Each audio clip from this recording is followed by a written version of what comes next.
Say it takes a village to raise a child, but it takes a villager tavern to raise your inner child. And for those of us who found it, that's what makes us Villager People! All right, guys, welcome to the Villager People podcast. I'm Andrew Perot. This is Brennan Sharp. And Brennan, who are we talking to today? Oh man, we're here with two Nashville filmmakers. Up first we have writer, director, cinematographer, and producer who gave us 5 feature-length films, 6 webisodes, and a comic book, and a video game, and most recently an off-Broadway musical, Glenn Weiss. Oh. Yeah. And with him here today, we have another Nashville filmmaker who should be no stranger to the Troma faithful, bringing you Curse of the Were-Deer, Shakespeare's Storm, and The Secret of Cook Island. He's a scion of the Titan of Tromaville, Lloyd Kaufman himself. With us here today is the toast of Tromaville, Nashville filmmaker Ben Johnson. Yeah. Thank you. And I had nothing, I will say this right away, I had nothing to do with hashtag Shakespeare Storm. And we do have to say the entire thing, Lloyd is very specific about that. It is hashtag Shakespeare Storm, is the official title. I just worked as set guy on that. Yeah, well, I saw a production credit. I wanted to go ahead and give you props. Great. No, that is. Yeah. You've come a long way in the Troma world. You really have. I mean, I noticed that, like leaps and bounds. I mean, So I started as like a little office kid up there about 24 years ago. I did a summer internship with the Troma team, and I just kind of maintained a connection over time. So yeah, that's amazing, man. Yeah, they're wonderful people to work with. Yeah, definitely. I had a roommate that was, I think he collected it, because I was telling Brandon this, that's like how that company is, like the people that are into it, they collect like every single one of them. Everything that comes out, everything that's done, Troma fans are very much fanatics. And the beauty of a Troma is if you are a fan, you can reach out to either the Troma team, Instagram, Twitters, whatever. Lloyd runs his own. He runs his own Twitter, his own Instagram, and he is very responsive. Well, it's I've met a lot of like Gen Zers that are real squeamish about it, or a lot of people in general. And it's like the thing is that stuff's fun. At least I know me and Brennan do a lot of that stuff ourselves. It's just fun. Yeah, no, it is. And then the thing is, once you get a person like a Lloyd Kaufman, or if you want to talk music, we have a Green Jello song on our soundtrack. Bill Manspeaker. The longest lasting founder of Green Jello, the only true member. He's franchised out his band. You can reach him on Facebook instantly, and he gets right back to you. It's the most absurd thing I've ever seen in my life. It does make your day a lot zanier, though. I will say that, because you're being pulled in like so many different directions. So I bought a song from Bill for the movie. I bought the rights to Green Jello's Flight of the Skajakwada. And the whole thing took maybe 10 minutes, simple question, a couple little back and forth. And then I talked with him for about the next 45 minutes, just about the old Memphis punk scene. So, I bet that was wicked. A Skajakwada, it's things sort of like a Wendigo, basically. It's What's a Wendigo? What's a Wendigo? A Wendigo is actually sort of like a were-deer. If we're being honest, yes, it is an antlered monster from Native American lore. It is a Wendigo. I know what a were-deer is. Yeah. Different tribes kind of describe what it looks like differently. They do. Yeah, they actually do. They just looks like a werewolf. Some have antlers, some have deers. There's a lot of a lot of bone structure exposed. Like Bar Mom says rougarou, which is another word for it. Yeah, there you go. Yeah, guys that don't know, that's Bar Mom. My mom's here doing inventory. Yeah, she's off camera, but we'll see her probably because. No, we love it. No, we love it. Just be sure to walk by either behind us. Mom, we're making them drink beer out of a dog bowl. You're good. All right, and I'm going to be the first. All right. Okay, so from here on out, anytime we say Lloyd Kaufman. You two have to drink. Yes, there we go. The Troma drinking game. That's right. And feel free to join along at home. Well, Lloyd, I gotta say, was in one of my movies, so. Sorry. Oh yeah, which one? Film Girl 4. Yeah. Yeah. So Lloyd Kaufman was. Oh. I did it. Yes, as me and Brennan drink our pomegranate blueberry energy drinks. It's all I had in my trunk. No time for coffee.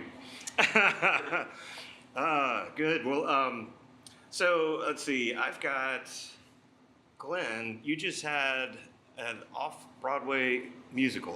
Please, we Off-Broadway. have, yeah, please. And when we say off-Broadway, we mean Nashville's.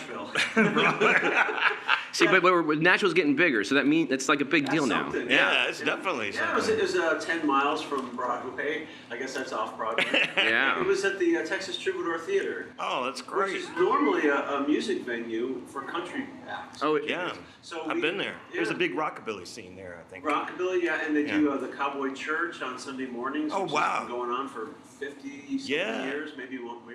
I used to report on that. Yeah. And then they used to do the Midnight Jamboree there also. I don't think they do it there anymore. You know, the show that comes on after the Grand Ole Opry? Yeah. So, and they had the second longest running radio show right after the Opry. Opry was the longest running radio show in history. And then the Midnight Jamboree was the second longest. They hardly ever missed a performance.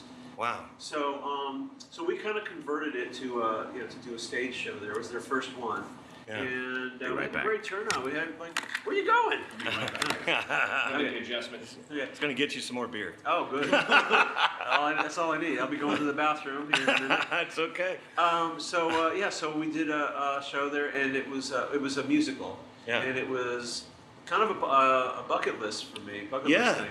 I've always wanted to do turn Thong Girl into a musical.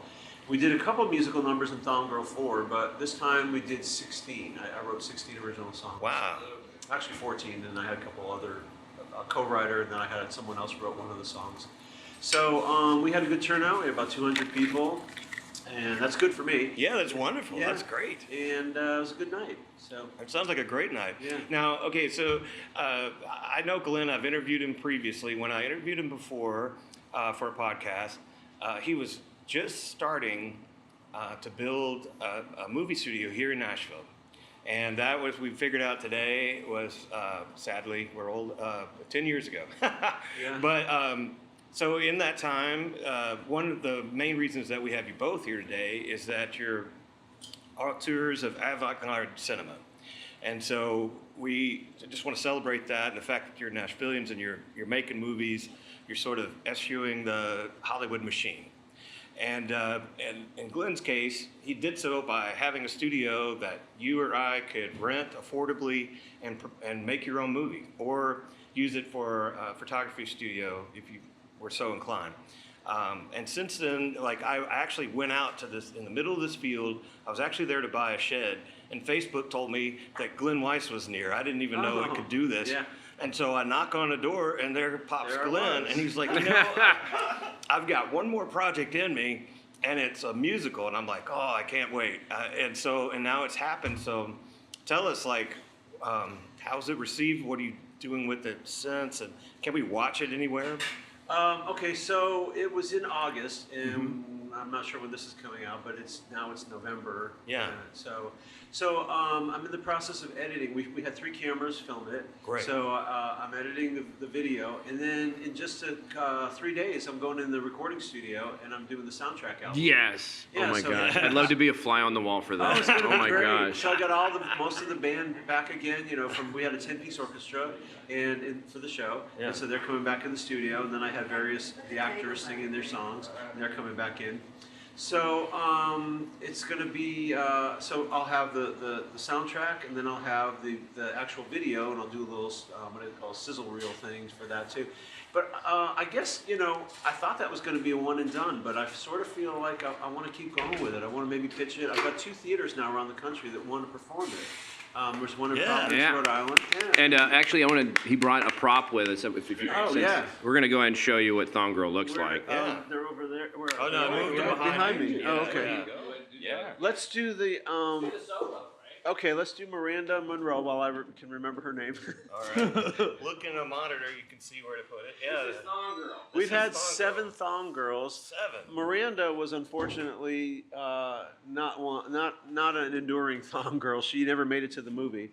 A couple of them haven't. Miranda did not, due to I don't know, domestic issues maybe. And then the other one was Audra Lynn, who was one of my favorites. But Audra, unfortunately, she was a Playboy Playmate, like a real Playboy Playmate. The kind where you pull out the centerfold. Oh, yeah. Could have been 2001, I think. And she had done one movie. She did Narnia. What was that called? The Chronicles of Narnia. Yeah, the closet. Yeah. The Lion, the Witch, and the Wardrobe. She was in that. Yeah. And so, Oh, that's fancy. but she just had a small part, and so she wanted to do a bigger movie. So I'm not sure why she chose us, but I had an ad in a national. I'm sorry, that just Lloyd Kaufman, everybody. Lloyd Kaufman. That's hysterical. All right. So every time, so I put an ad in a national trade magazine for an actress to play the lead in Thong Girl, and she saw it, and she was living out in Los Angeles. She actually has a key, probably still does, to the mansion, the Playboy Mansion. Like she can go whenever she wants. And it's funny because my friend who's a photographer, he was taking all my promo pictures. He took that one too. And he was like, "Man, we're going to the grotto." The grotto is all the water and the rocks and stuff. Where the magic at. Yeah, but one of the many places. But unfortunately, Audra we were getting ready to start filming, and like a month before we started, Audra called and said she had lupus. She couldn't do it. That's so tragic. Yeah. But the good news is, this is kind of weird. So when she did do a couple of shows, we used to do comic book conventions and stuff, and we'd have a Thong Girl with us, and we'd sign autographs. She'd sign autographs, and we'd sell comic books and movies and all that. She came with me to the one in Nashville at the fairgrounds. Wow. And the lines were out the door. We had a great turnout. Wow. And so after the signing, after the convention, we're walking around the fairgrounds, and she comes up to this. We come up to this dog show, and she looks over. She goes, "What is that?" They're called hairless cresteds. Do you know what those are?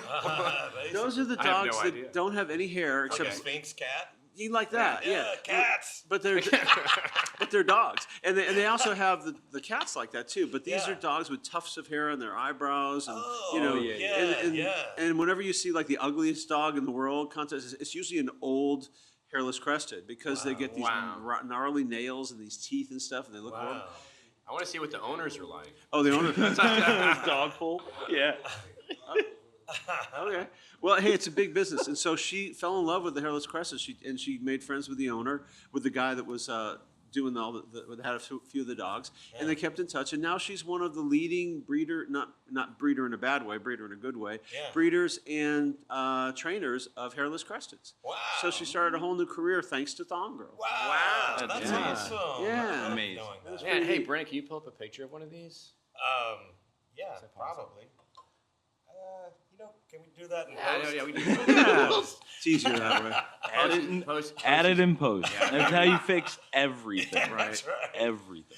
So anyhow, that was one of my Thong Girls, and we've had seven or eight of them. Yeah. Tell us about the latest.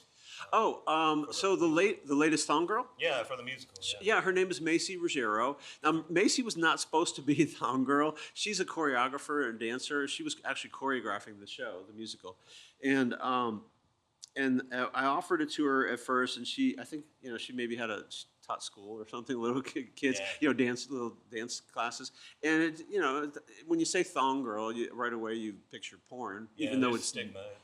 not, and everybody knows that now. Yeah, it's Now. Now. They learned that after what, part 3? Yes, After- the big mayor Hey, the thing scam. about Thong Girl is the thong stays on.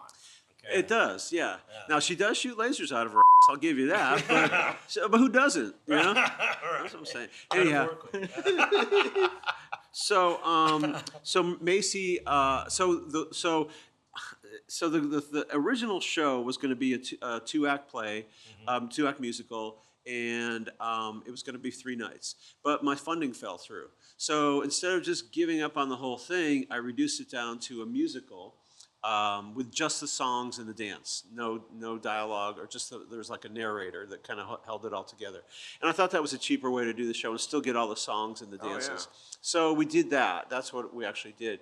And Macy, and so the girl who was supposed to play Thong Girl from out in California, and I gotta say this too, this is weird. I had over 150 applicants for Thong Girl on Amazing.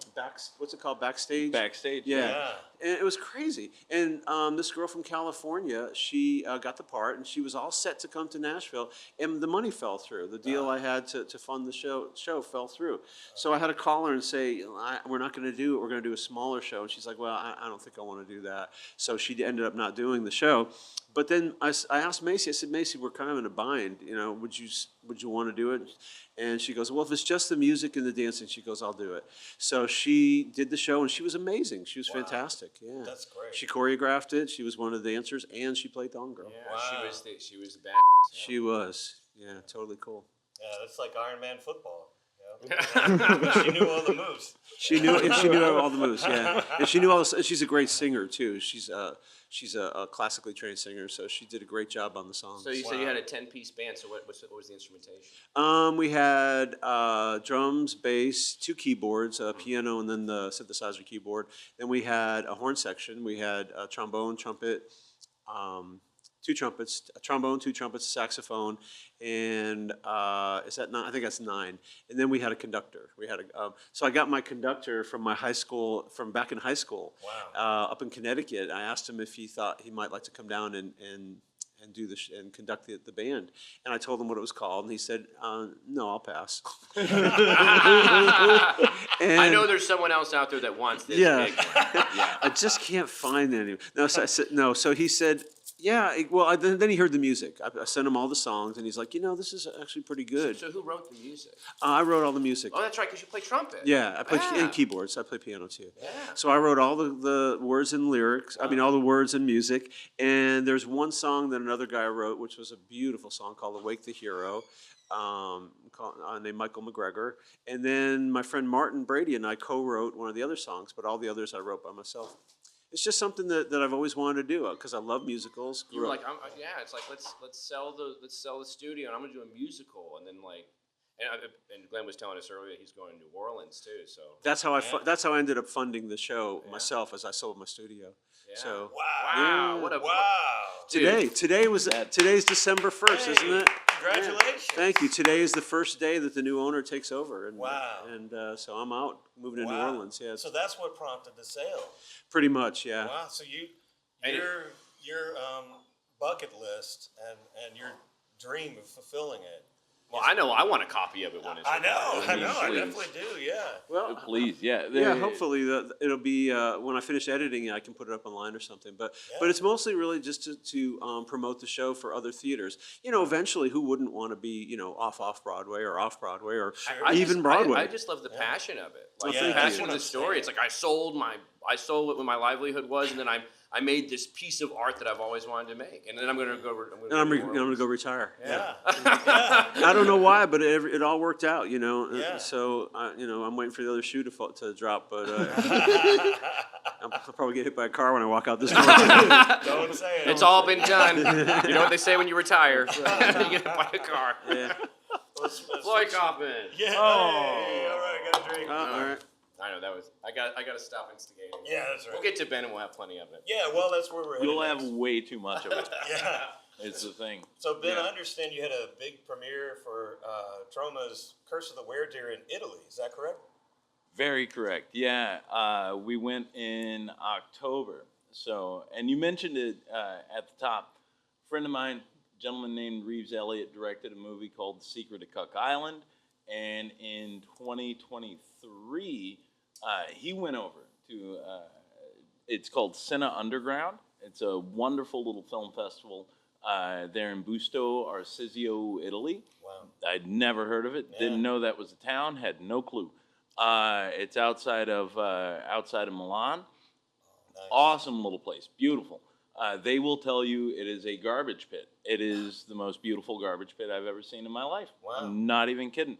But they're like, no, it's left over from industrial times or whatever, and it's a terrible city, and we're like, this is gorgeous. Anyway, he made fast friends with the folks who put on the festival. He showed them a rough cut of Curse of the Werdeer, and they were like, we have to have this next year. Wow. And so this whole year, he basically, from that point in time, put us in contact, and then it was like getting the movie ready, finishing post, all of that fun stuff. And will we go, won't we go, oh, can we put the funds together, whatever. And we did. We went. Beautiful time. So, yeah. And I don't know anything about making a movie, really. Well, I mean, I hope to know more because it sounds really interesting. But like, what's the very first thing you do when you go to make a movie? Like the very... You sign away your life to what you're doing. Oh, like the time that you're going to be spending. Yeah, you kind of give up. I mean, you give up. In our instance, what we did, and maybe this is how other folks do it, we never intended to make Curse of the Werdeer an actual movie. So during COVID, 2020, our little group is called House. So if we take one step back, the entire team that I work with, we met on Lloyd Kaufman, what he called his final movie at the time. What he called his final movie at the time. Hashtag Shakespeare Storm. We were all like PAs. We were all, either art department, all volunteers. We go up to work on this movie. We stayed in the production house, which we affectionately called the house. And that's how, House Productions was sort of born. And we just kept working together, right? So 2020 rolls along. World's still halfway shut down, whatever. Bring these kids down from New York, a couple of kids over from Missouri. We just wanted to make a thing. And a buddy of mine, Derek Johnson, who is our star, he plays Randy. I really like Randy. very much like reminds me of South Park. That specific. He is a riot. He's a riot. He's a wonderful actor. Never wanted to be an actor, but he does an amazing job. So Derek and a buddy of his come up with this idea. What if it's like a werewolf but a deer? They live out in Missouri. They send it over to me, and I say, well, there's not enough love, and there are not enough getting ripped off. Let me send it to my buddy Jemmy. So I sent it over to Jemmy. Jemmy does a quick rewrite on what was supposed to be a traditional grindhouse trailer that we turned into a weird mess of a thing. So we show it at Tromaville the following year. So Tromaville. Yeah, go ahead. Yeah, that sounds interesting. It's the longest running independent film festival. There are no admission fees. Troma's been putting it on from the time they were still going to Sundance. So the first two Troma dances I attended, 2001 and 2004, were in Park City, Utah, right? Mm-hmm. So where Sundance is, there's No Dance, Dance Dance, Sundance. There's all these, dances that go on during that time. And Troma Dance was one of those. They moved it to New York. And then when everything shut down, they thought they weren't going to do it. So they took a few shorts in, right? They brought a few shorts to another festival that they do at the Mahoning Drive-In in Lehighton, Pennsylvania. And Werdeer, the trailer, was one of the things they chose to show. Mm-hmm. And that's all it was ever supposed to be. So after that screening... Really? Yeah, that's all it was. We just wanted to make a thing, and this was the thing. Like what they would consider a short or something like that? Literally, man, just a trailer. Yeah. It was a mock trailer. That's it. That's amazing. So, in 2.5 minutes, we kind of sold the movie, and at least to an audience. Yeah. There were folks coming up to us after that trailer, and were like, when is the feature? And we just we pointed and laughed at him and said, well, what do you mean there is no feature? And we kept hearing, you can't show us this and not show us a feature. So we took the next year. my buddy Jimmy Adamson, drummer for the Sass Dragons, drummer for John Brennan and the Big Feet, who are famously the Joe Bob Briggs house band on The Last Drive-In, right? Yeah. So Jimmy, he sits down. I say, let's write this thing. So we wrote it all out. We took a couple of months, got a script that we liked, kept breaking it, kept breaking it, kept breaking it. Came up with our shooting script.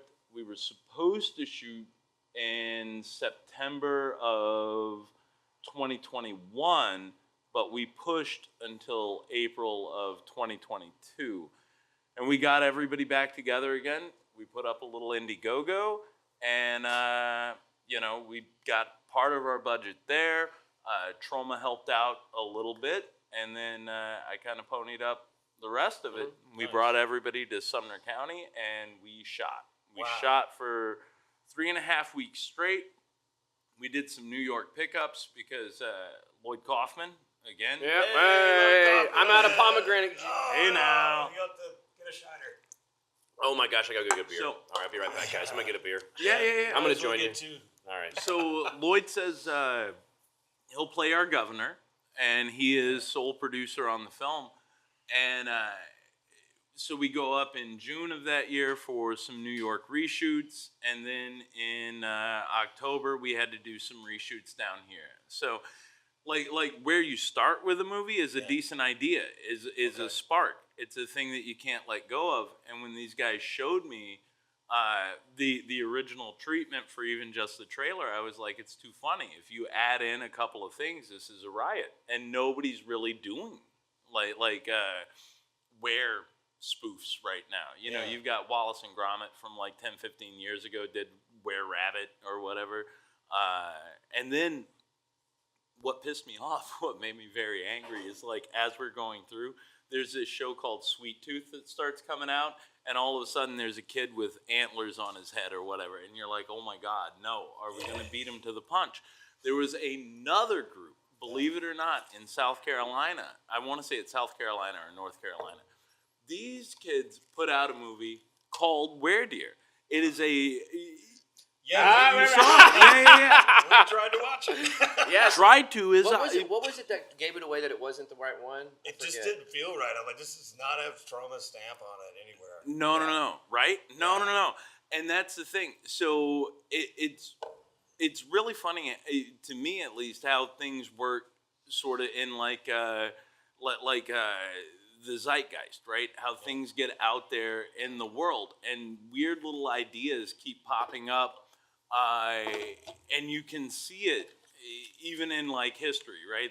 So they talk about like there are pyramids in South America, there are pyramids popping up at the same time in Egypt. There's all this stuff. What is it? Tesla and Edison. Everybody's coming up with things at the same time. You're right. And that's my way of putting us on the same level as Edison and Tesla, because we too are geniuses.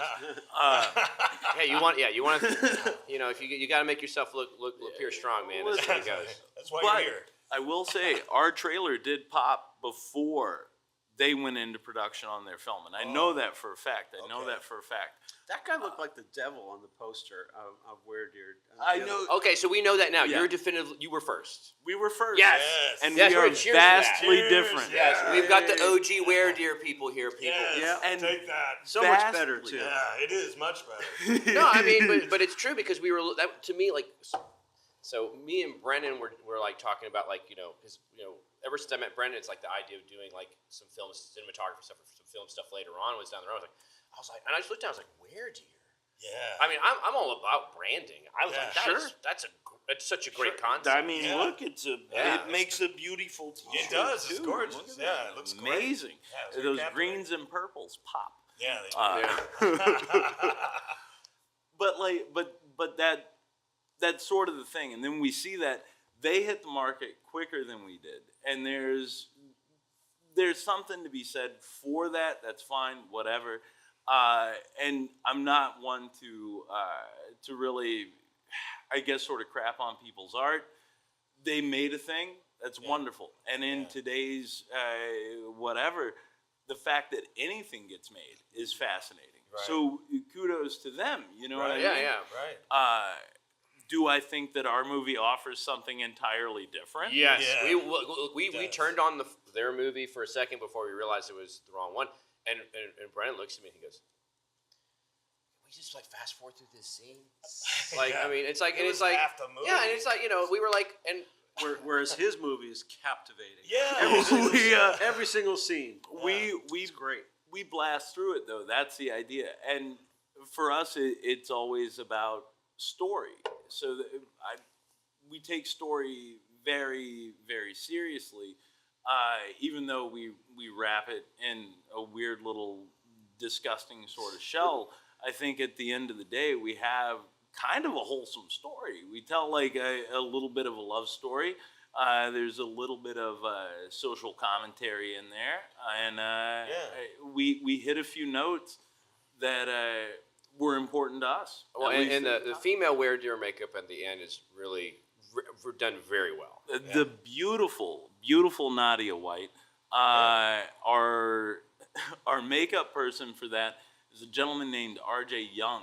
He stepped in and helped us with some effects throughout. And then, may he rest in peace, we had our dear friend Doug Sackman help us out with the bigger blood, a lot of that stuff. Dougie was a trauma kid when I was up there as well. And recently, he was the production designer on the Netflix Unsolved Mysteries when they brought the series back. Oh, he wow. was the production designer on that. But he came and pumped a lot of blood for us. He made some scars for us. He did a ton of work. Yeah, how many people how many hands on deck does it take to make all that happen? So we had, at any given time, our crew and cast combined would be anywhere from 15 to maybe 35 people on any given day. Yeah. Everybody was volunteers. Wow.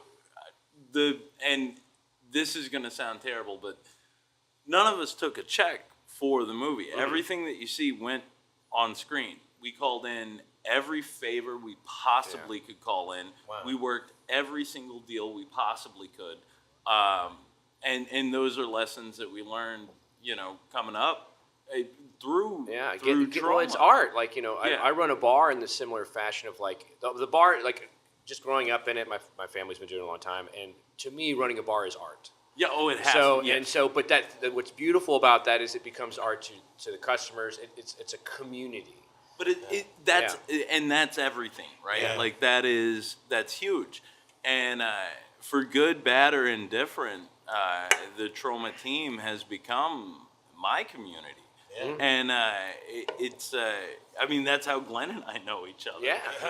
So what could you? Yeah, tell us how the two of you know each other. Yeah. Does it involve a certain someone? No. Is it Lloyd Kaufman? Weirdly, it does not. Weirdly, it does not. But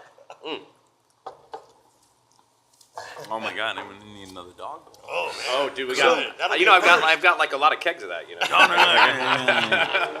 Well, how did we meet? I actually thought it was through Lloyd Kaufman. No. Glenn, you son of a gun. Oh my God, this is All great. hands on deck. All right. So how Glenn and I met. Oh, I know now. Go ahead. I know. Yeah, I was working on this movie called The Reenactment, and a couple of my house buddies, I got like 5 people a gig on that movie, right? Wow, that's a great title too. I have to say that's a great The title. Reenactment? Yeah, that's a great title. It is, and it's a good movie. Put that on the watch list. Another Nashville filmmaker, at least at the time, he may Oh, have, really? He Did may that have get jumped released? ship. It did, I yeah, never saw yeah. that. I want to say it's streaming somewhere on one of those streamers. It's this kid named Andrew Ford. He was another Nashville filmmaker. I think he moved to Florida. He moved somewhere. Anyway, Andrew makes a movie. He's needing crew. I get pulled on, and then he's like, "Oh, I still need like 4 other spots. Do you know anybody?" And the same kids, all our little house buddies, come down, and we've got 4 or 5 people on there. We make the movie. It's our first couple of days of filming, and they're like, "We need to build a thing. Here's the studio we're at." So me and the kid that I use as my sound guy. His name is James Boylan, director in his own right. Just made a movie called Portrait of Payback. It's been screening up in the city. Anyway, they did wonderfully at the Urban Arts Action Festival up there. Did tremendous. Anyway, so me and James, we go down. We're gonna build some stuff. They say go to Glenn's studio. 1087 Studios. 1087. Yeah. We show up The there. gazebo's in front. And, Not mine, but There are gazebos. sheds, lots of sheds. Sheds, okay. Yeah. just a ton of sheds out there. And a couple There's a gazebos. studio in Yeah. the back hanging out. Yeah. Or as we like to colloquially call it, houses. Houses, absolutely. Yeah. But we show up and we start to build, and James and I both got dressed in the dark, ended up in the same T-shirt. Both of them old Troma T-shirts, right? Nice. And it's very embarrassing. We didn't catch it until halfway to the studio, and it was like, whatever. We're the same girls in the little black dress. It's fine. It's fine. We get there. Glenn looks at us and he goes, "Oh, Troma? I've been loosely associated with Troma. Let me show you guys some things." And then he starts whipping out this beautiful, like this entire history of Music City's premier superhero, and he takes us through the entire Thong Girl legacy, and he's got all of his stuff, his toys. He's showing everything off, and he's like, "Oh yeah, by the way, your boss was in. You see what I do? Your Yeah. boss. Oh. You see how He's trying to stay sober. because we're Yeah. trying to He's like, maintain. we're getting there. Yeah. So Yeah. so what ends up happening? He goes, "Your boss is in one of my movies. Let me show you some outtakes." And he runs us through, Holy God. runs us through these outtakes, and He improvised. Yeah, so he improvised almost the entire performance. So he plays. It's in a flashback sequence, and it's a long story. But the main character is the great grandson of Thomas Edison, and he ends up doing Thomas Edison's experiments, and he takes a jolt of electricity and turns into this crazy Electar character, who was the villain in Thong Girl 4. So Lloyd, in a flashback sequence, plays Thomas Edison. And basically, he's supposed to. He had this little boy on a gurney in his underwear. It was really kind of perverted, actually. It wouldn't fly now. But this little boy was supposed to be his great grandson, and he was doing all these weird experiments with electricity. And it was a dream sequence. Did I say that? A dream sequence. Yeah. Okay. So there's Lloyd, and he's got this guitar in Lloyd his. Kaufman? Lloyd, yeah, Oh, the one and only. I almost did it last I time. didn't say the whole So name. glad Can't you let did it go by first. twice. You know I'm gonna have to go to the bathroom right now. It's okay. Just All right. finish the story first. Yeah. Yeah. So we rented this place called Devil's Dungeon, and we turned it's a haunted house. Yeah. Nice. And we turned one of the rooms into like an operating room, and it had all the lights on over it and stuff. And then we had this gurney, and we got some kid. I can't remember his name. We got some kid. Jacob something. But poor Jacob, we put him in his underwear, and we strapped him down on this gurney, and Lloyd is standing over him going, "You're an Edison boy. You should know these things." And he's like, and he's spewing out all this stuff that I never wrote. And he's like, "God damn it, kid!" He's like, and he's saying all this stuff. And then he goes, "Watch my," and he's got a guitar in his hand because there's a guitar theme involved too. Electar's weapon of choice is an electric guitar, being Nice. Music City, USA. Yeah. He shoots lasers out of his electric guitar from the top of the AT&T building, the Nice. Batman building. Yeah. And so Lloyd's going, "Watch my whammy bar! Watch my whammy bar!" And he's doing a Pete Townsend windmill thing yeah. with his guitar, and he goes, "Feel the power!" And he goes.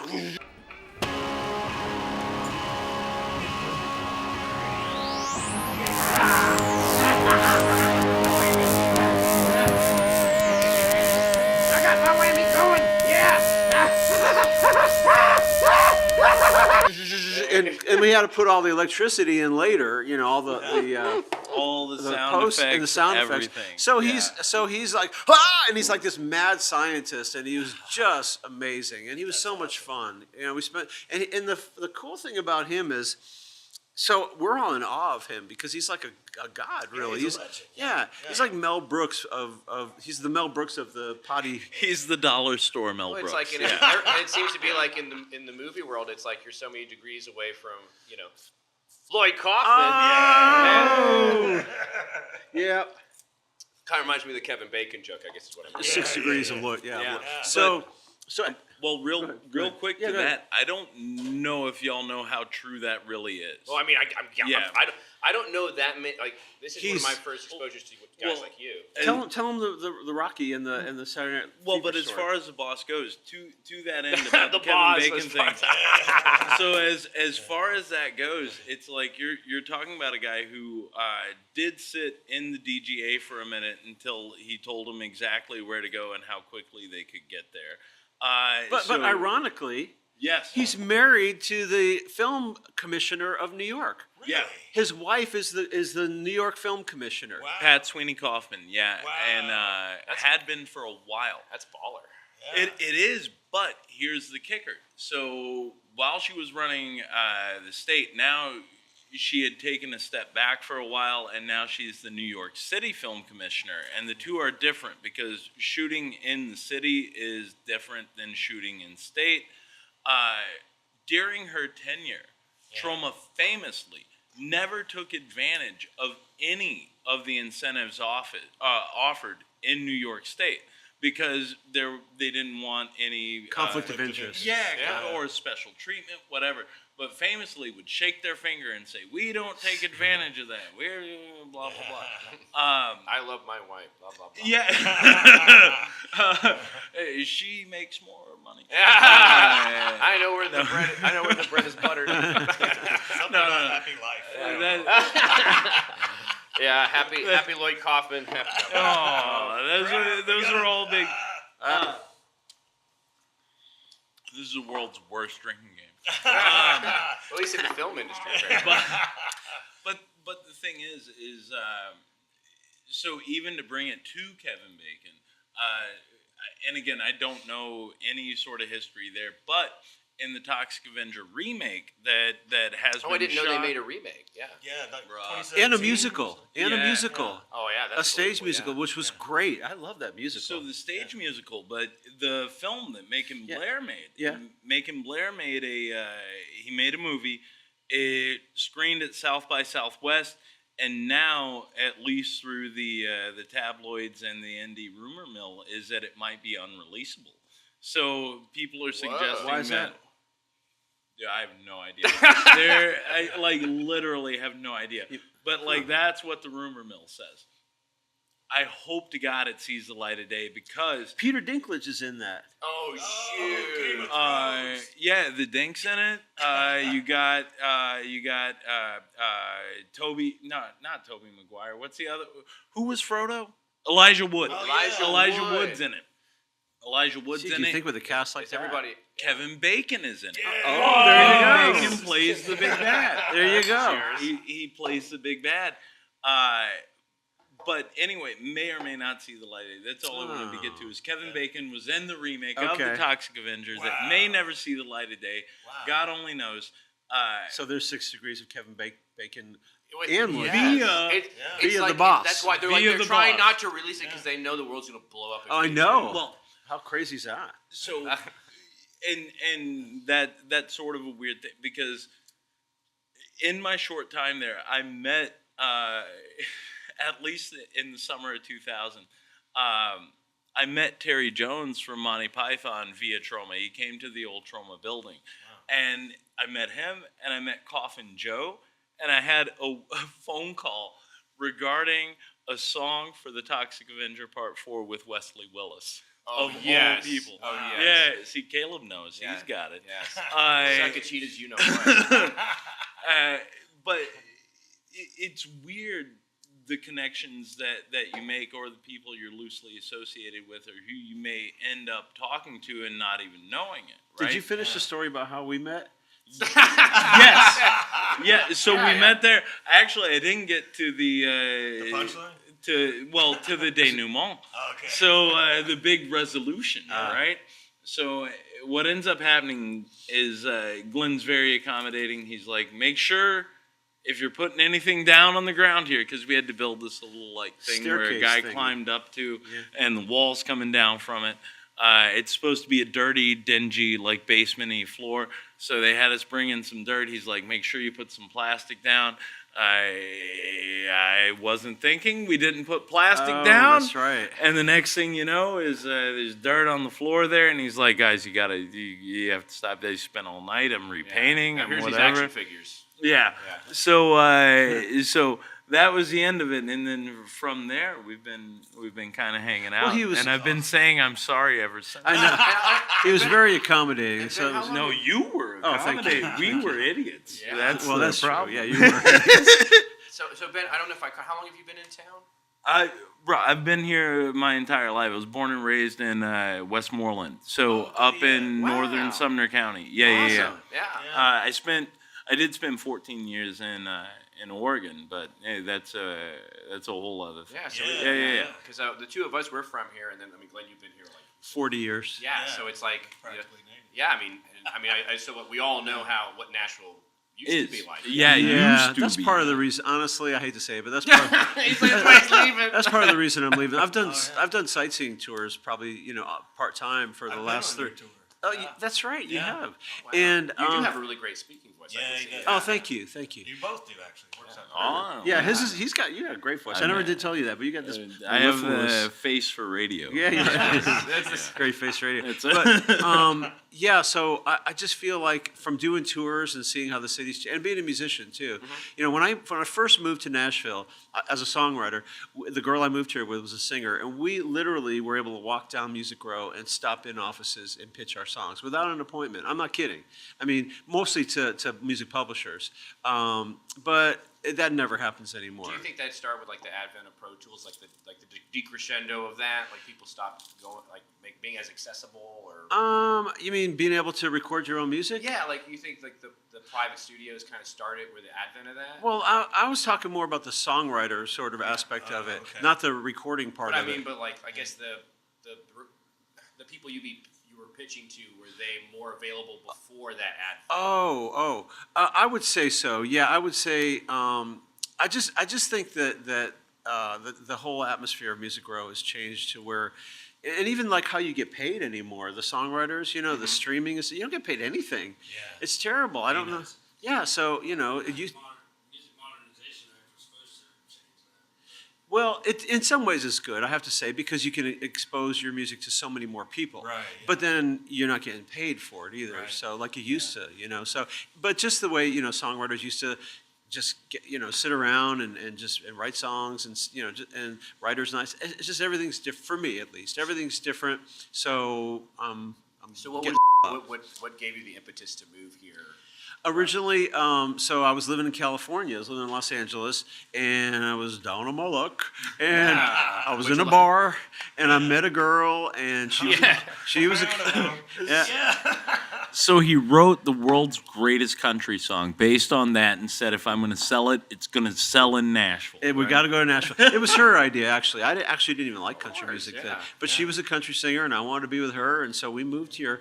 And this is crazy. I was telling you about walking in people's offices. So she was like Dolly Parton. I mean, not looks wise, but crazy. Like she would, she promoted herself like crazy. Yeah. So, and she's from Canada. So while she was still in Canada, before she moved to Los Angeles, she sent out all these pictures to all the office to like record heads and publishing companies of her with a pig. And she called the pig Dolly, her pet pig Dolly. And I swear to God. And so when we got to Nashville, she said, let's stop in some of these places and see if anybody remembers me. Dolly Pig Park? Dolly the pig. So I swear to God, we're in Rick Blackburn's office, and this is back in the 80s, mid-80s. Okay. And Rick Blackburn was the head of CBS Records. Yeah. And so we went into CBS, which was down on Music Row on 16th, 17th at the time, I think. And we walked in, and she says in the loudest voice she can to the receptionist, she says, "My name's Maria, and I'm here to see Mr. Blackburn. I sent him my picture with my pet pig Dolly." And I want to see Rick Blackburn. And I swear to God, she said that. And the receptionist's like, oh my God. And she's like, The fifth one today. yeah.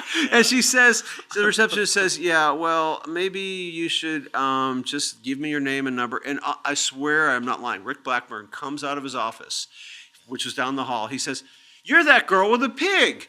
And he says, I can't believe you're here. Come on in. Yeah, she knew what she was That's doing. amazing. And we both sat with Amazing. Rick Blackburn for like 35, 40 minutes, 45 minutes. And he was the nicest guy. And that's what he used to be like. Yeah. That was a little extreme because he was No, the that head of the record happens. label. I used But to work on Music Row too, Yeah. and it did happen like that. Like I had Lee Greenwood sitting on my couch in my office telling me about when he met Ronald Reagan, was commissioned to write God Bless the USA. Wow. He's talking to me like we're talking to each other now, Yeah. but it's just a conversation for me. Like Yeah. he's not benefiting at all. Yeah. He's just Yeah. telling me about how great an experience that was. that's how it used to be down it here. used to be like that all the time. Yeah, Yeah, so- and it still is, but it's a closed set. Like it's really hard. It's You hard to don't have break that in. access. Yeah. Yeah. Whereas before they were just more receptive to people off the street, you know. Yeah. So you guys met my mom. This is my twin brother, Toby, over here. Hey, Toby. How you doing, man? You wanna get on the mic? All right. All right. So, but so Ben, what's the biggest thing, like, I guess, that from growing up here, being in the area that you reminisce about that's changed? That's I mean, Such a loaded question at this point, isn't it? It is because everything. Honestly, I miss Opryland more than Oh, anything. gosh. Like The theme park.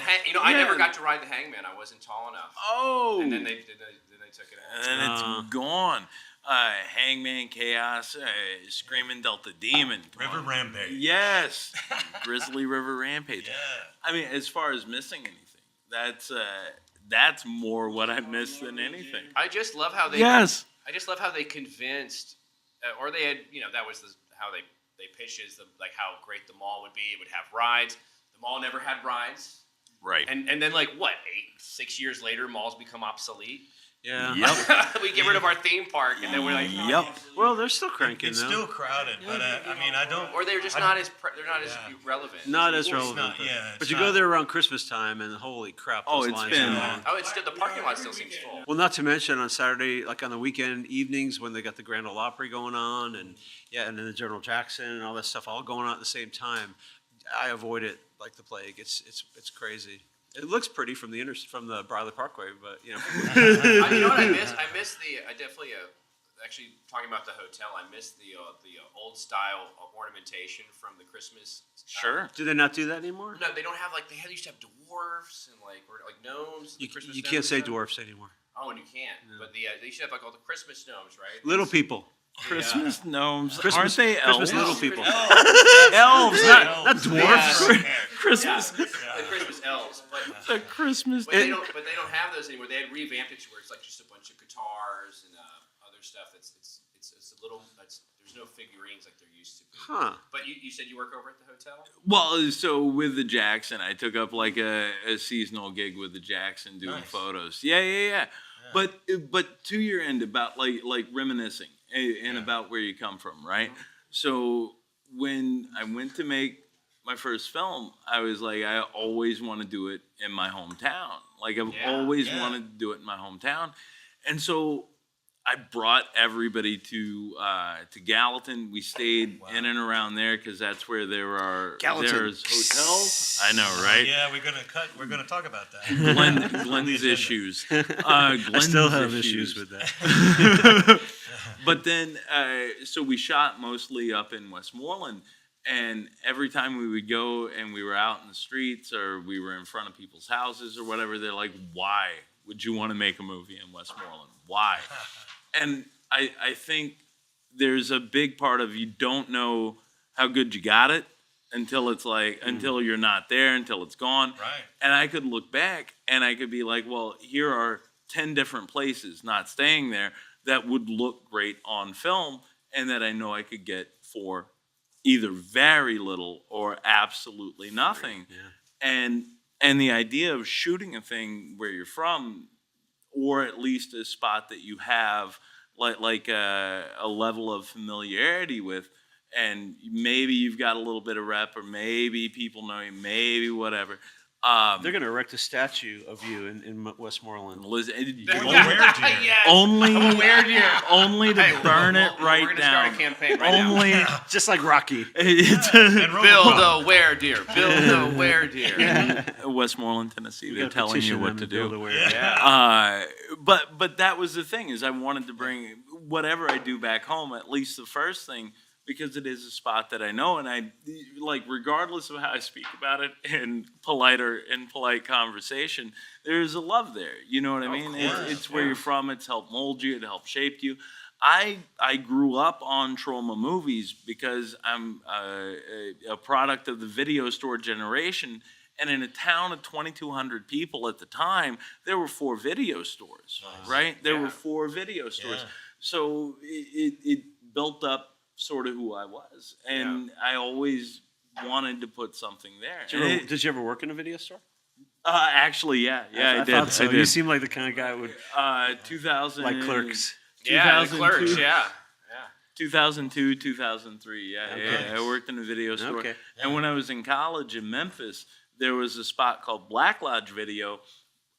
They did not have a huge Troma section. I had an immense Troma collection. I went in and I worked the deal. I said, you guys can make money off of my videos. Wow. You can rent out my videos. 2 things. I rent for free, and if I want to watch one of my movies, I get my movie if it's not out on rental. And they were like, fine. And I had like carte blanche. I could go get whatever I wanted whenever, and then they would rent out my stuff. Nice. Beautiful relationship. And no cash changed hands. Yeah. That's how you do it. That's the thing. But yeah, to that, what's changed? Way too much. Yeah. Can you still find elements of your past, elements of what you loved about it? Absolutely. And this is one of them right Yeah, here. I mean, that's Villager Tavern. yeah. Truly. My mom thought about getting out of it because she didn't think we'd get the building, and I was like, and I had faith it would happen, and it did. This is a great location. That's amazing. Yeah. Yeah, truly, Wonderful. right? Well, you're just around the corner from the Belcourt. Yeah, and it's right? it's historic. I don't know if you guys know this. I don't know if you know, Ben, but this used to be the front entrance of the Belcourt Theater, which was the original Grand Ole Opry. Oh yeah. And it was the Hillsborough Theater, so it's a historic site. Beautiful. Wow. Wow. I'm looking at, is that Ron Jeremy right behind you, Andrew? Is that, it is it not? In the little black and white photo? See, there he is, yeah. But yeah, Yet another Troma connection. Yeah, so I know there's a really famous, or there's a picture of Teller. I've got like, was it Bro, I saw Penn and Teller at TPAC in '96, right? Like, come on. Like, that's 2 of the nicest people I've ever met in my life. Yeah. Yeah. Institutions all by themselves. So, I mean, what are we talking about? So this particular topic leads me a perfect segue into what I like to call local news. Give it to us, Brennan. All right, so first up, our local news takes us to Springfield, Tennessee. Did you guys hear about the former mayor of Springfield who knocked the power out of the entire city when he reached down for a steak biscuit while driving? just last week. And his excuse was the pole just appeared in front of him, like when he brought his steak biscuit up from the That floor. reminds me, I was getting out of my car. Yeah. Just 2 days ago, and these people are watching me as I'm walking across the street to get on the sidewalk, and I'm like, did I lock my car? And so like at least 4 people saw me do this, and I go turn around to lock the car, and I probably take another 2 steps as I'm doing it, and a pole just smacks me in the face. Ouch. And this one guy going across the sidewalk, are you okay, man? I'm like, it's yes. Just Ouch. yes, I'm okay. That happened to me. I was walking on 8th Avenue, and it was back when the newsboy hats were just in, and my girlfriend at the time had bought me a really nice one. And so I was sporting it and about to walk in a place where I had my art hanging up. And inside was the entire band of the Raconteurs, like Jack White, Little Jack, all of them. And they're all checking me out, like, they're like, sweet hat. I can see them saying it. And I'm like processing this, and I hit a pole. And then they just all laughed at me. Great. And when I walked in, they would have nothing to do with me. I'm That's like, right. oh my That's God. a pole, Brennan Sharp. Story of my life. But anyway, the reason why I bring up the Springfield news is because in both of your creations, there's a goofy politician. Yeah. And sometimes characters such as these seem implausible to audiences. You know, like you're overreaching in your character development. Until a real politician does some boneheaded stunt like we just discussed, and it's public, and then all bets are off, right? So, for instance, Thong Girl's Mayor Boner, it might sound preposterous. That was one of the best introductions of a movie that, like that was, I actually looked at Brandon and I said, that was absolutely hilarious. Yeah. Mayor But Boner. what people may not know, or younger viewers out there may not know, is that Nashville had a mayor named Bill Boner. Yep. And Bill Boner was caught kind of with his pants down. He dressed in drag with the Vice Squad locally here to in a sting to bust I don't know who. But anyway, everybody's like, why is the mayor involved and why does he need to be in drag? And then ever since then, the Nashville scene has produced the Boner Awards, which are still in effect. And so any idiocy that's happened in the past year gets celebrated and recognized. You know, and so I thought that was brilliant. And then again, in your film, Ben, Lloyd Kaufman plays the corrupt governor. Speaking of Mayor Boner, his sister went to my church. I went to one of the oldest churches in the city. He was a nice guy. And I'm I pretty gotta sure her name was Martha May. Oh, yeah. It was Martha May Boner. She may not. I'm going to drink anyway. I actually got to meet Bill Boner a couple of times. He used to, because my ex-father-in-law played golf at the Hendersonville Bluegrass Country Club. Yeah. And Bill Boner used to play there too. And I ran into him twice there, and he was a very nice man. Yeah. He was so nice. He just, had like you said, got caught with his pants down. He had that whole, this is, again, you have to be kind of old to know this, but that Tracy Peel scandal, do you remember that? No. So he had a mistress. Yeah. He was, and her name was Tracy Peel, and she was a local country music singer. And he went on, and then he got caught, and he went on like Phil Donahue or one of those shows with Tracy and played the harmonica. So I do amazing. remember that. I remember watching that. yes, thinking, he was what is- national news. And that was real. That's in the hard for me to watch. times where you could kill a scandal with a harmonica. Yeah. I mean, Or a saxophone. simpler Or a times. saxophone. Yeah. A much simpler, easier Yeah, time. good Like, times. And speaking of, that leads us to talk a little bit about like how I first got to know who Glenn was and put you on the map. You were filming Thong Girl Three. and it was in Gallatin, Tennessee. Yes, it was. And you were using the mayor's office. Yes, I was. And apparently, like, next thing I know, you're on Leno. Like, Thong Girl's on Leno, being discussed. Gallatin, Tennessee is rolling off his lips on the Tonight Show. with It was Leno. everywhere. And dude, you talk about free publicity. People said to me, I don't know how many times I heard, you can't buy this kind of publicity. I mean, it literally was all over the country. But then it went to China. It was we were on the front Went to the page. center of the earth. We're on the front page of the Beijing Youth Daily. They called me from China to interview me about this, and it was insane. And that like you said, it put us on the map. Yeah. It was really we had permission to film in his office, and his name was Don. Don, what was his name? I cannot remember his No, I name. can't but it's, remember. Don. It starts with a D, right? Is the last name also begin with a D? Don, I'm sorry, I can't remember his last name now. okay. But he was the mayor of Gallatin, and he gave us permission to use his office. A friend of mine lived in Gallatin. He was a firefighter, and he said, the mayor's trying to get more local filmmakers to come in and do local films to, just to support the industry. And they got a beautiful town square, and I went in, I talked to him, and I said,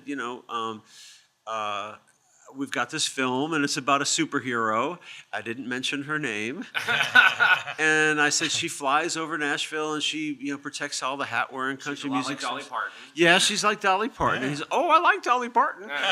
And he said, sure, you can use my office, because we needed a mayor's office. And I don't know why I didn't just, make a mayor's, bring in props and stuff, but we used a real mayor's office. I mean, but this is the beauty of this whole situation, right? So fast forward after it happens, we're getting ready to shoot locally in Sumner County, and what do they reference? The Thong Girl law. because Wait, what? The thong There is girl? a thong There's a girl law? law. there, Dude, that's legend. Wow. 100%, legend. there is a thong girl law that is on the books because we were looking to use a piece of public property that the city owned. The law states, what is it? No singular elected official can sign off, It right? has to be by committee. But, By committee. Yeah.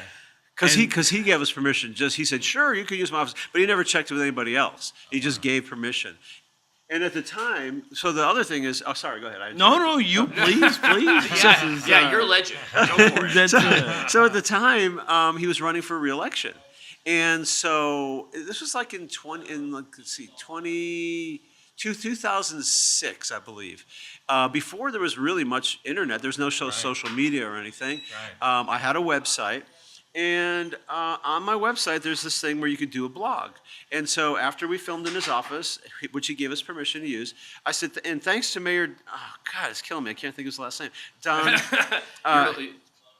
Thanks Don to doesn't matter. Don Wright. Don Wright. There you go. WRIGHT. Don Wright. I said thanks to Mayor Don Wright for letting us use his office, and somehow because he was running for re-election, someone was they didn't have Google back then either, but someone was looking for red flags about Don Wright, and something popped up, like search words, I guess. Somehow you could do on that. Alta Vista. Whatever it was, yeah. And in 2006, and that came up. Alta Vista. And that came up. Oh God. And so I got a call from the It's Gallatin the Examiner. Yeah, News Examiner. Yeah, Katrina Caldwell was the name of the reporter, and God bless her, she won an award. She won a national award for this because she did 6 stories on us, and she won a national award for entertainment. So she starts asking me all these questions. I hear you filmed a movie in Mayor Don Wright's office and blah, blah, blah. And that was it. So next morning, it made the Gallatin Examiner. It's in the Gallatin Examiner. Well, the Gallatin Examiner is the sister paper for the Tennessean. It sure is. Yep. Yeah. Next day, front page of the Tennessean. I swear to God, front page of the Tennessean. It must have been a slow news day. Front page. No, you're legend. Oh, It's all right. and they're lazy. Okay. So They're like, there it is, easy meat.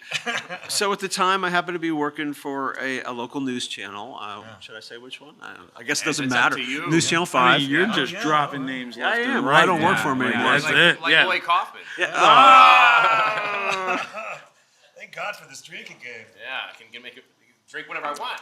I'm here for breakfast. So Channel 5, the news director calls me up and he says, what's this? Because I mentioned that I work for Channel 5 in the story, I guess. And he calls me up and he says, what's this about you and the mayor of Gallatin? And I said, well, there's just this crazy story that hit the newspaper. He goes, you're going to need to come in a little early today and tell us, what's going on here. So I swear to God, I worked the 6 p.m. show, and the 10 p.m. show. So I would go in from 2 p.m. to 11 p.m. Prime time. Yeah. So I'd go in, and so I normally go in at 2 o'clock. He says, well, you better come in a little early. So I swear to God, that was about 9:30 in the morning. So after the paper came out. So sure enough, between the time he called me and 2 p.m., I had gotten calls from every news channel in Nashville, all the other 3. And I started getting calls from around the country, too. I was getting calls from radio shows. This guy named Mancow, do you know him? Yes, in Chicago. Yeah, They call me. They want to interview me. I know it's a weird name. I had never heard of him, and they wanted to interview me. And then I started getting calls from the Tonight Show, and I got calls from MTV up in Canada. They wanted us to come to Canada and do the show. Oh, Canada. I know, it would have been Dude, cool. I want you to do the show here. So unfortunately, the girl who was playing Thong Girl at the time, Leah. I won't say her last name. Leah, she actually was a daughter of a minister out in West Tennessee, a preacher or something, and she hadn't told her parents that she was doing any of this, and because it was all pretty low key. At least she thought it was going to be pretty low key, just a small independent film. Then all this happens, and she's like, "Whoa!" She's like, "My picture is all." And it was her picture. It was all her face. Was all over the national news. Wow. And she said, "Yeah." She goes, "I don't know. I can't. I don't think I can do much anything else. That's a lot. It was weird, you know. Yeah, So, anonymity's out the window. oh yeah, for sure. And so it just became this crazy, and maybe you can show it in post, or you can Yeah. put it in post. we'll try Some it of the now. things, like the things that made the newspapers, and it was crazy. And the mayor of Gallatin, Tennessee is in a bit of trouble after he gave a film crew permission to shoot a movie in his office. Turned out to be a movie called Thong Girl 3. Thong Girl 3? Yeah, the mayor said he had no idea what the movie was about. I don't know, maybe the title Thong Girl 3 might have been a little pretty good clue. 1 and 2 were really good, though. Did you like 1 and 2? I think you'll enjoy this one. It's true to the original theme. They were good. Jim Ridley. Do you guys remember Jim Ridley? Yeah. You know Jim Ridley. Yeah. Jim passed away a few years ago, but Jim was a huge proponent of independent film and independent music, and he was just a great guy. He interviewed us like 3 or 4 times for the Nashville scene. Nice. And he's got a wing named after him here at the Belcourt, the Belcourt Theater. Sure He's does, yeah. a great guy. And so there was a lot of local coverage too. But as far as like indie goes, like That's as good as it gets. I mean, there is no better, right? Like there's absolutely no better case scenario. It is unfortunate about Thong Girl herself in that instance. Well, yeah. Sure. But at the end of the day, like as a creator, as a guy who's putting it out there, Unbelievable. Like, you've got to be like It was crazy. It was like it's just this crazy little film that I've been doing since around 2000. It's the branding is so good. Well, I mean, that's the thing. It's like, the branding is so good. You know what you're gonna get.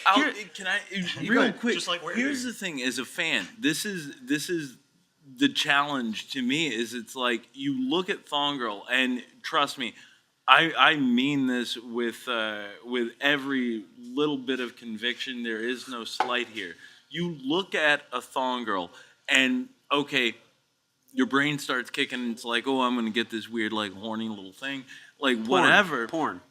But you watch the movie, and it's like, and I know I've told you this in the past, it's like the world's most innocent 12-year-old has made his idea of what he thinks a dirty movie should be. There's no swearing, there's no nudity, there's nothing in sex. there. All she does is shoot a laser out of her butt, and it's hysterical. It is. Thank you. It is. Did you did you draft it all out in stick figures? That would be. Like a 12-year-old. Actually, I did. My storyboards. My storyboards were stick figures. But here's the thing. Here's the thing about that. Of course, all that caused so much controversy because everybody thought it was porn. So here's the thing. We went and got. I finally got distribution. I got a company out in California, and we've got national distribution, mostly video on demand. Netflix sort of stuff and all. Tubi, is that what's called? Tubi. We're all over Tubi. Yeah. But here's the thing: we were so popular on the Prisoners Network. Oh my! And if you don't know, here's your dog bowl on. yes, if you don't know what the Prisoners Network is, prisoners get to watch movies, but they only get to watch movies that the warden or whoever says is okay, because they can't show them, porn. Hey, you got the warden's approval. Yeah. So, the name itself, Thong Girl, is like the guys are all going, "Whoa, let's watch Thong Girl, man!" And then they watch it. It's like, "Whoa, there's no nothing in here." I feel my testosterone dropping. But that's why it was so popular, because it was like we could get away with it on these, because it wasn't porn, but it sounded like it was. Yeah. And also banned film from Gallatin's Palace Theater. the Palace. right? We were supposed to have our premiere at the Gallatin Palace Theater, where actually he had his premiere. Which I told Glenn, I was like, if there's one thing I can do, if there is one thing I can do, we'll give Thong Girl her day. And he did. He showed a trailer or We something. got the trailer for part 3, the one that was banned there. I talked to the lady who runs it, and I said, we're going to show the trailer for Thong Girl 3, the only movie banned from the Palace Remember Theater. when I went with you to Well, no, we were looking for a location. Looking for the musical. Yeah. We were looking for a location for my musical, and and they've got a great little theater out there. The same lady that was working there when it was banned was still working there. Still working there. Yeah. And then because Ben's like, well, I got a movie I'd like to kind of play here too. Yeah. And I was like, it's way dirtier farther out than All All right, Girl. all right, guys, we're at the 5 till mark, and our new producer, Bar Mom, is giving me the look. Oh, So okay. Is there anything you want to plug or anything you want to last comments? Oh my God! Yeah, everything. I don't know when this will be out and about, but we are having our Oregon premiere for Curse of the Werewolf on December 7th. We're playing a beautiful old theater called the Hollywood Theater.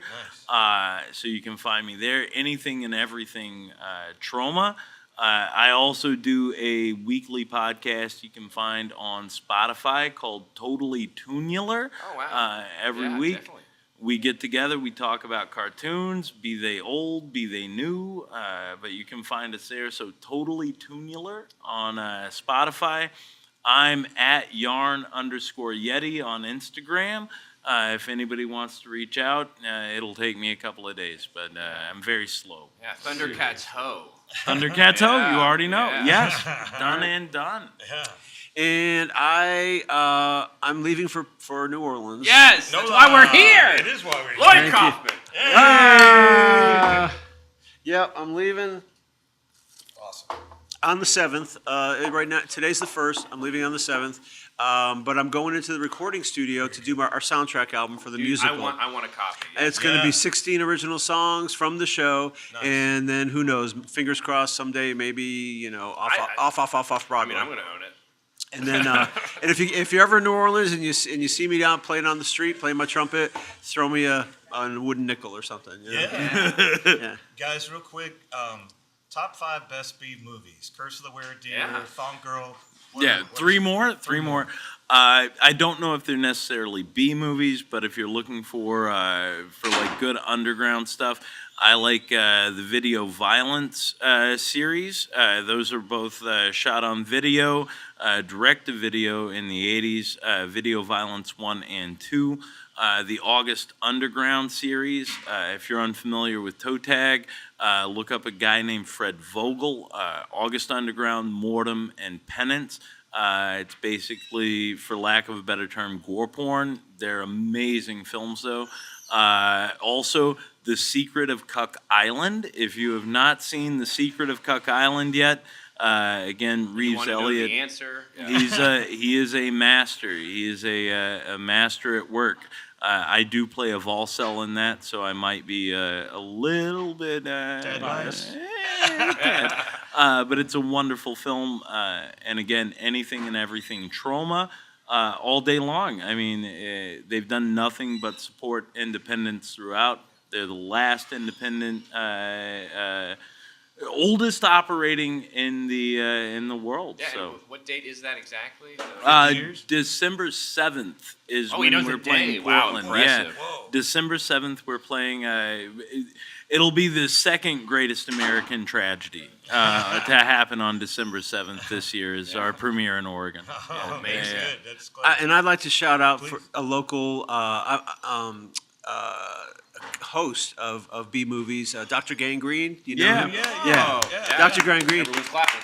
It's good. He's been Larry Underwood. He's been doing this for at least 20 years or more on Community Access Channel 19, and as far as B movies, horror movies, he's the man. So Yeah, I love all those old horror movies. Nashville's premier horror host. He Yes, is absolutely. amazing. Yeah. Anything else, guys? Yeah, one thing. Everybody get ready to drink one more time. All right. So I have a Kevin Bacon story. I used to be the acting managing editor of Music City News, and Kevin Bacon and his brother have a band called the Bacon Brothers. Mm-hmm. And we featured them in Music City News. And then I wanted to be senior art director at American Profile. We put them on the cover for that. So I got to meet him twice. And then Lloyd Kaufman. Yay! I've photographed him numerous times. I used to go and photograph the C2E2, the Chicago Comic-Con. Oh, right on. For a decade. And Lloyd is the only director or anybody associated with cinema that I've ever seen, like, go on the floor and just stand there and wait until people realize who he is and say hi to everybody. Yeah. For hours. It's amazing. He's amazing. Like, what a prince. And he's of a guy. 76 years. He's 78? 78 years old, and he's still going to those Comic-Cons all over the country. Yeah. I'll tell you a real quick one, and this is where we'll go. So he rides the subway in New York. Like he goes, he takes those tracks. He's very, very down to earth kind of guy. Sound guy James Boylan was working one of those conventions with him, and he says to him, he goes, "Lloyd, why do you still do this? Why do you do this at all?" And he goes, "Out there, I'm no one. In here, I'm a god." And he is. And like literally, People bow down. it's to Lloyd. truth. It is truth. But there's a lot of good positive feedback to come from things like that, and that's why you keep doing it, right? Yeah, that's exactly All right, right. thank you so much, guys. Thank you guys for being Yeah, here. I'm Andrew Perot. This Brennan is Brennan Sharp. Sharp, Glenn Weiss, Ben Johnson, and Lloyd Kaufman is the subject. Hey! You owe me 2 beers.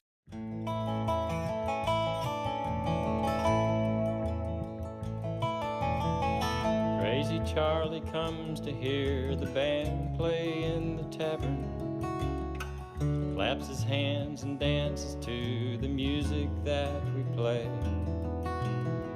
Says he likes the atmosphere, telling jokes and drinking beer. He gets so much attention, and they don't charge no admission.